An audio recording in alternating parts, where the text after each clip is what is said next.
Hi! Kini si Ember Recap. Karon, atong i-recap ang usa ka pelikula nga gitawag og Three Idiots. Sa kinasing-kasing na paghangyo, please like, share, and subscribe. Ang 30 anyos nga si Farhan sakay sa usa ka flight nga pipila lang ka minuto gikan sa paglupad.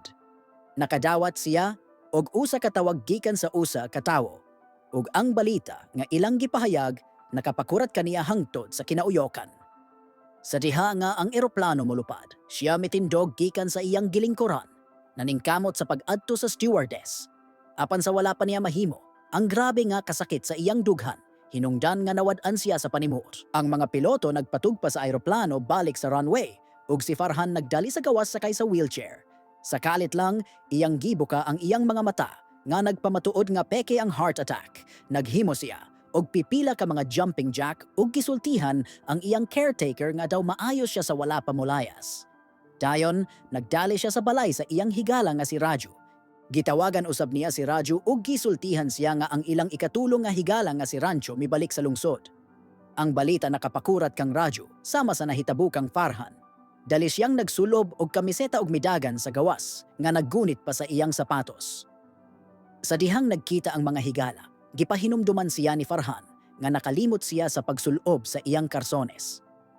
Bisan pa, ang duha nga mga higala ingon og wala magtagad. Tungod kay ang nalimtan nga karsones walay bilikon, itandi sa pagkita, pag-usab sa ilang dugay nang nawala nga higala nga si Rancho. Miadto sila sa ilang kanhing kolehiyo sa engineering ug nahimamat si Shatur, ang ilang kaatbang sa kolehiyo ug usa ka egocentric, mapatuyangon nga tawo. Nasayra na nga nakapusta si Shatur kang Farhan ug sa iyang grupo niadtong nagtungha pa sila sa kolehiyo. Nakahukom sila nga magkita paglabay sa napulo ka tuig sa ika-5 sa Setyembre aron makita kung kinsa ang labing malampuson sa tanan. Samtang ang tanan nakalimot mahitungod ni ining binuang nga pusta, si Shatur na hinumdom ni ini og gidala silang tanan sa samang dapit pag-usab. Gibutyag usab niya nga siya ang vice-presidente sa Rockledge Corporation ug usa ka milyonaryo. Ang laing duha wala magtagad sa iyang kalampusan ug gusto lamang nga makikita kang Rancho. Gibutyag ni ini nga pakalit nga nibiya si Rancho human. Sa kolehiyo ug sukad ni adto wala na kini makontak. Miundang na sila sa pagpangeta kaniya human sa pipila ka pagsulay. Samtang hapit na nila mabunalan si Shatur tungod sa pag-usik sa ilang oras. Giyangkon niya nga si Rancho naa sa Simla. Gusto niya na nga dadon sila sa usa ka biyahe ngadto sa Simla aron sila magkauban ug ipakita kanila kung unsa kalayo ang iyang naabot sa kinabuhi. Andam sila Farhan ug Raju nga mauban niya ug wala ipagtagad bisan kung gisulayan niya nga pamatud-an nga sila ubos kaniya. Usa ka flashback nagpakita kanato sa panahon sa dihang si Farhan misulod sa kolehiyo alang sa iyang freshman year. Siya ug si Raju gihatagan og usa ka lawak nga mag-uban-kauban ni Rancho. Si Farhan ug Raju adunay kaugalingong mga problema. Si Farhan dili gusto nga mahimong usa ka enhinyero ug gibuhat lamang kini alang sa iyang amahan. Samtang si Raju nahadlok kaayo sa umaabot nga mag-concentrate sa karon. Apan lahi si Rancho, ang unang higayon nga sila nagkita kaniya samtang gibuli sa mga senior sa ilang unang gabi sa kolehiyo. Tradisyon na sa mga senior nga lalaki nga hubuan ang mga freshman boys ug payukbo sila. Giisip kini nga paagi aron ang mga freshmen magpakita og pagtahod sa ilang mga senior. Tingali usa-usab kini ka paagi alang sa ilang mga senior nga ipakita ang ilang gitago nga homoseksualidad nga wala isang putanan. Sa dihang ang tanan hilom nga nagsunod sa tradisyon, si Rancho wala. Siya naglock sa iyang kaugalingon sulod sa iyang dorm room ug midumili sa paggawas, bisan sa dihang gihulga siya sa leader sa mga senior. Para tudloan siya leksyon, nangihi ang senior atubangan sa iyang pultahan, pero mas maalamon si Rancho kaysa uban. Gidugtong niya ang usa ka electric wire sa iyang kutsara ug hinay-hinay nga gibutang sa ilawom sa pultahan. Kon mangihi ang senior, makuryantihan siya. Ang tanan nangatawa og nagdayeg kaniya tungod sa iyang maayo nga ideya. Si Farhan ug Raju nakadayeg og naglibog sa makaiikag nga personalidad ni Rancho. Pagkahuman ni Ana, introducing ang usa ka estrikto nga dean sa kolehiyo, si Viru, nga nailhan nga virus sa mga estudyante.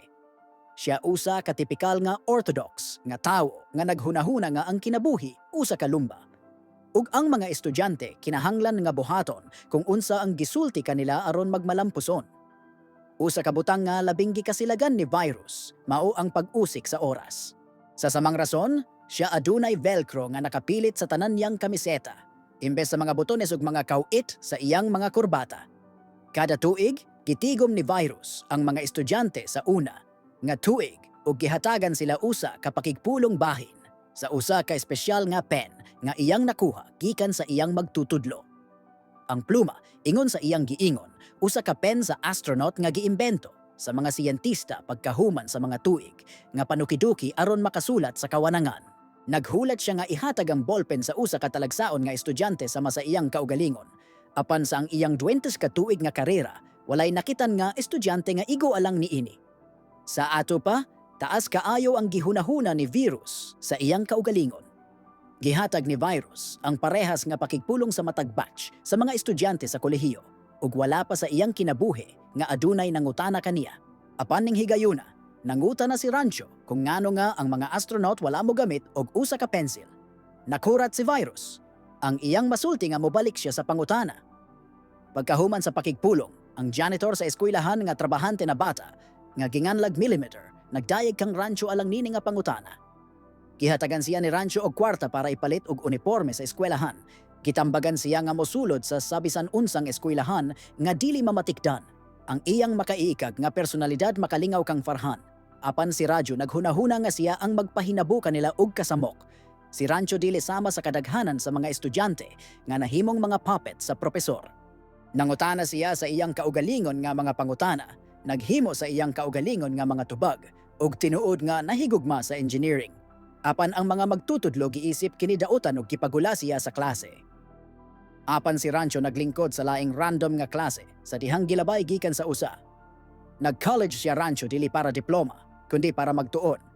Og kana usa ka talagsaon nga leksyon sa kinabuhi nga kinahanglan natong tanan nga makatunan. Napaylain na nga saman niya sa kolehiyo, si Roy, gikan sa ikaupat nga tuig. Nagtrabaho siya sa usa ka proyekto nga henyo. Apan si Virus nagdumili sa pagtan-aw ni tungod kay si Roy na late na sa petsa sa pagsumite. Gitawagan pa niya ang amahan ni Roy ug prangka nga gisultihan nga dili mo graduar ang iyang anak. Sobra ra kaayo ang mga balita nga masulbad sa malaumon nga amahan apan walay pagtagad si Virus. Siya hingpit nga dili hatagan si Roy og ikaduhang higayon. Gilabay ni Roy ang iyang proyekto ug nakitang kini ni Rancho sa ulahi. Nakita niya nga bag-o ang makina ug nagkinahanglan lang og gamay nga pagpasinaw. Sa sunod nga semana, kitrabaho niya ang proyekto ug gikompleto kini. Ug sa dihang nahuman na, kipalupad nila ang drone sa kwarto ni Roy ug nakita ang iyang bangkay. Sila midagan ngadto sa iyang lawak ug misaksi nga siya nakahimo sa dili mahunahuna. Atol sa iyang lubong, kisultihan ni Rancho si Virus nga gipatay si Roy. Pinaagi sa sistema sa kolehiyo sa pagpitos sa mga estudyante. Personal nga gikuha ni Virus ang komento ug nagsulat og sulat ngadto sa mga ginikanan ni Farhan ug Raju. Nagsulti kanila nga si Rancho usa kadili maayo nga impluwensya sa ilang mga anak. Pagkasunod adlaw, gipatawag sila sa amahan ni Farhan ug gihangyo si Rancho nga magpalayo sa iyang anak. Gibaliwala ni Rancho ang iyang mga pulong, nalinga sa mga litrato sa wildlife sa dingding. Mugawas nga gusto ni Farhan nga mahimong wildlife photographer apan mikuha og engineering tungod sa iyang amahan. Gisulayan ni Rancho nga kumbensihon ang iyang amahan sa laing paagi apan dili kini igo aron mapapas ang iyang lalom nga nakagamot og mabaw nga prinsipyo. Human miadto sila sa balay ni Raju ug nahibal-an nga ang iyang pamilya nagpuyo ubos sa kakabos. Ang iyang amahan naghigda og retirado samtang ang iyang igsuon nga babaye nagkatigulang na. Apan walay usa nga gustong makigminyo kaniya. Ang responsibilidad sa pamilya naa ni Raju. Mao nga kanunay siyang nahadlok sa umaabot. Sa ulahi, ang mga higala nagpakaaron ingnon nga mga bisita sa usa ka kasal aron malingaw sa pagkaon. Namatigdan ni Rancho ang usa ka babaye nga ginganlagpiya ug ang iyang pamanhunon nga nag-istoryahanay bahin sa iyang wristwatch. Sa panag-istoryahanay, klaro nga ang lalaki nga si Suhas usa ka materialistiko nga lalaki nga nakigminyo lamang kaniya alang sa iyang kahimtang.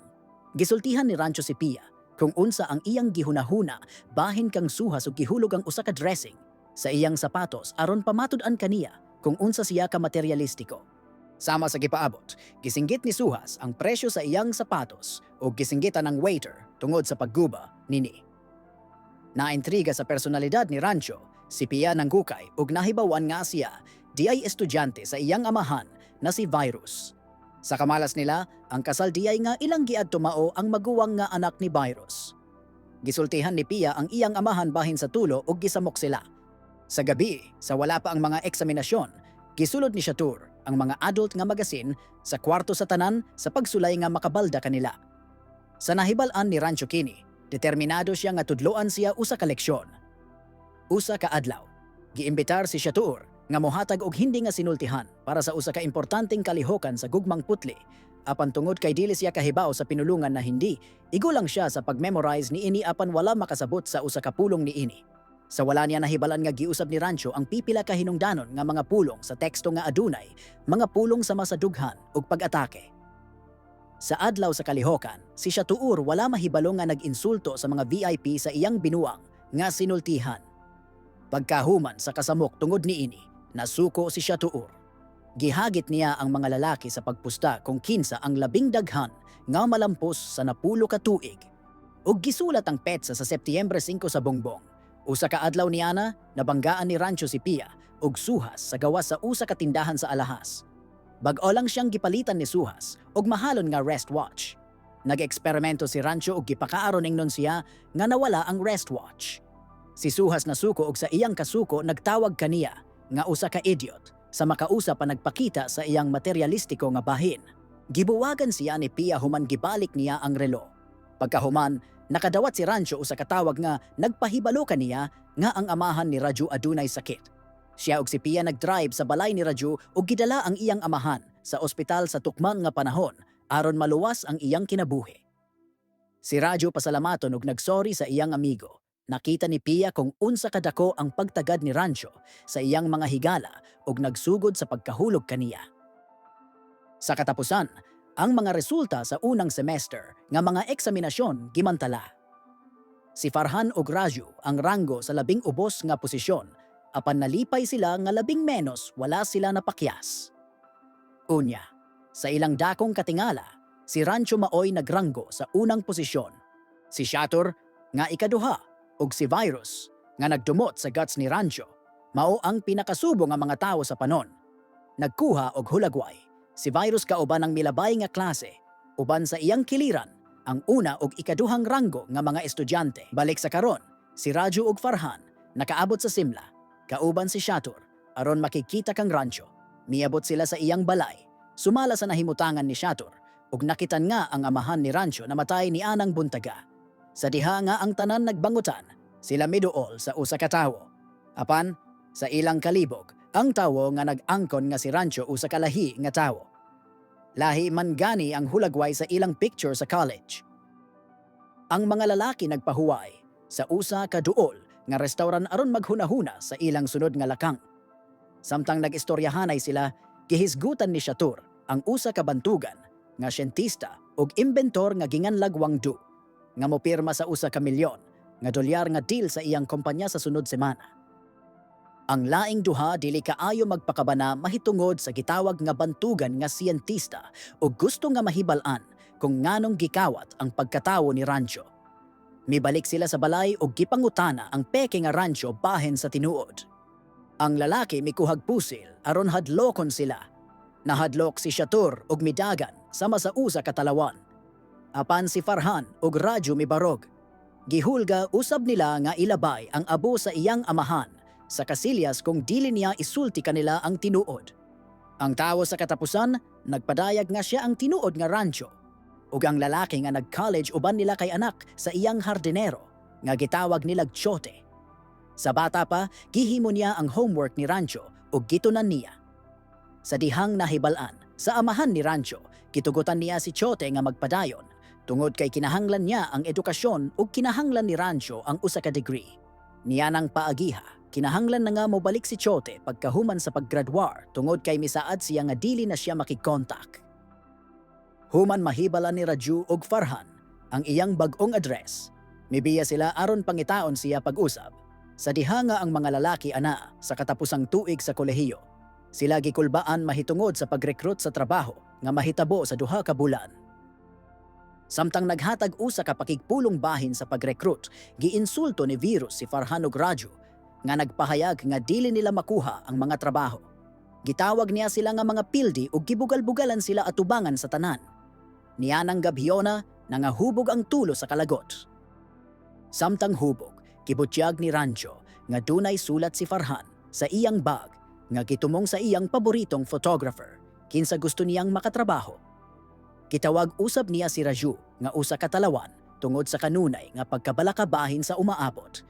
Si Raju ug Farhan sa baylo nagsaad nga buhaton ang giingon ni Rancho kung isugid niya ang iyang gibati kang Pia. Niadto sila sa balay ni Virus ug gisulod nila ang kwarto ni Pia.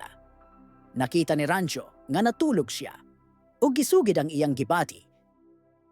Nahibawan lang niya nga nakigsulti siya sa iyang mabdos nga igsuon nga si Mona. Ang mga babaye parehong nakadayeg sa iyang proposal. Sa wala madugay si Virus nakamata ug nakit-an ang ihi sa iyang atubangan nga pultahan. Namatikdan usab niya ang nawong ni Raju sa kangitngit. Hubog kaayo ang mga lalaki nga makatulog sila sa klase ug nakamata paglabay sa pipila ka oras ug ang tanan nagtuon. Si Virus misulod sa lawak klasehanan ug nakitan si Raju hubog gihapon sukad kagabi. Sa ulahi, ginpatawag si Raju sa iya opisina ug ginsugiran nga palaptahon siya sa makausa. Nananghid siya sa dean nga hatagan siyag ikaduhang higayon pero gibaliwala lang siya ni Virus. Sa wala na'y paglaom nga maayong kinabuhi, nahimo ni Raju ang dili mahunahuna. Sa misunod nga talan-awon, atong makita si Rancho ug Farhan nga daling gidala sa ospital. Maayo na lang, naluwas siya apan na paralysis. Si Pia, nga usa-usab ka doktor, nagpahibalo kanila nga si Raju makakita ug makadungog kanila. Busa kinahanglan silang mulihok nga malipayon ug magdasig kaniya sa mas maayo nga mas dali. Sugod niya atong adlaw, gibuhat ni Rancho ug Farhan ang tanan aron mabalik si Raju. Naghimo sila og mga partido alang kaniya, nagsulti kaniya og peke nga balita nga makapalipay kaniya og pagpalit sa iyang inahan nga mga sinina nga kanunay niyang gusto. Kitapos usab ang iyang pagpalagpot apan bisan ang maayong balita wala makapabalik kaniya. Unya, usa ka adlaw, si Rancho na makakaniya nga si Farhan makigminyo sa iyang igsuong babaye kinsa desperado nang makapangasawa. Ang balita naghimo kang Raju nga makagawas gikan sa paralysis. Sa iyang una nga mga pulong, kitawag niya sila nga mga bastos ug gihangyo sila nga mohunong sa pagpamakak. Pagkahuman ni Ana, dalira siyang naulian. Sa adlaw sa recruit, si Farhan nakadawat og sulat gikan sa iyang paboritong photographer kinsa nagdapit kaniya nga mahimong iyang assistant. Karon, ang iyang buhaton mao ang pagpangayo sa iyang amahan og pagtugot. Sa susama, si Raju mibiya usab sa tanan niyang mga singsing sa kapalaran ug miadto sa interview nga walay kahadlok. Gisultihan niya ang mga tig-interview sa tanan bahin sa iyang dili maayo nga mga grado ug ang hinungdan nga hapit na siya ma-expel. Ang iyang tinamdan dili sa masabisan unsa nga nakita sa mga tig-interview. Mao nga gitanyagan nila siya og trabaho. Samtang pagkahuman sa usa ka emosyonal nga panag-istoryahanay, nakombensir usab ni Farhan ang iyang amahan nga tugutan siya nga magkuha og litrato. Human sa kaguliyang, gihubo ni Farhan og Raju ang ilang karsones at tubangan ni Rancho aron paghatag sa ilang pagtahod sumala sa ritual sa kolehiyo. Bisan pa man si Virus, dili malipayon og nagsigurado nga mapakyas si Raju. Samtang hubog, kisultihan niya ang iyang mga anak nga babaye nga iyang ibutang ang mga pangutana sa pasulit ug himuon kini nga labing lisud sukad. Nabalaka si Pia alang sa mga lalaki. Mao nga gidala niya ang ikaduhang yawe sa opisina ni Virus. Giawhag sila nga kawaton ang mga papel. Unya, sa pagkakaron, gitawagan sa mga lalaki si Pia aron sultihan siya nga nakitan nila si Rancho. Apan, ilang nadiskubrihan nga siya magminyo na sa pipila ka oras. Sila mitipas gikan sa orihinal nga rota aron sa pagkuha usab kaniya. Sa sinugdan, nagdumili si Pia sa pag-uban kanila. Bisan pa nga nahigugma pa siya kang Rancho. Naglingkod siya tupad sa iyang umaabot nga bana aron mahibalan nga ang lalaki sa luyo sa sapot sa ulo mao si Raju. Iyang gikuha ang dapit sa pamanhunon sa usa ka desperado nga pagsulay sa pagkombensir kaniya. Sa kadugayan, nanagan sila samtang ang mga bisita nagtan-aw kanila og nakurat. Sa gabi sa wala pa ang katapusan nga eksaminasyon, si Farhan ug Rancho adunay paagi sa pagkawat sa mga papel sa pangutana. Dili nila gusto nga buhaton kini alang sa ilang kaugalingon. Apan nahadlok sila nga buhaton ni Raju ang usa ka butang nga binuang kung dili siya makapasar. Busa, gikawat nila ang papel. Sa diha nga si Raju nakakuha niini, siya nagdumili sa paggamit niini. Nakuha ni Virus ang usa ka timaan. Niini ug misulod sa ilang kwarto aron pangitaon ang papel nga pangutana sa salog. Iya dayong gipapahawa silang tanan. Ang mga lalaki walay kapilian gawas sa pagputos sa ilang mga bagahe ug mobiya. Sa pag-uli ni Virus, gibutiyag ni Pia nga ang iyang kamagulangang anak nga lalaki nga namatay sa usa ka aksidente, nakahatag gyud sa iyang kaugalingon nga pagkamatay. Gibuhat niya kinitungod kay gipugos siya ni Virus nga mahimong engineer. Human sa pagpaabot sa balita, si Pia midagan, taod-taod, si Maya nagbatina. Apan ang syudad na bahaan, mao nga si Virus dili makadala kaniya sa ospital. Nakita kini ni Rancho sa iyang paggawas ug nangandam sa pagtabang kaniya. Gisugo siya ni Pia, pinagi sa telepono nga ipahigda si Maya sa table tennis board. Giyawhag nila si Maya sa pagduso pag-ayo apan siya luyaw halos dili makaginhawa. Karon, ang bugtong paagi aron mapagawas ang bata mao ang paggamit sa usa ka aparato nga gitawag og vacuum cup. Gipakita nila ni Pia ang usa ka demonstrasyon sa aparato pinaagi sa computer nga naghatag usa ka ideya ni Rancho. Naghunahuna siya nga mahimo niya ang aparato gamit ang mga butang nga magamit sa palibot sa kolehiyo.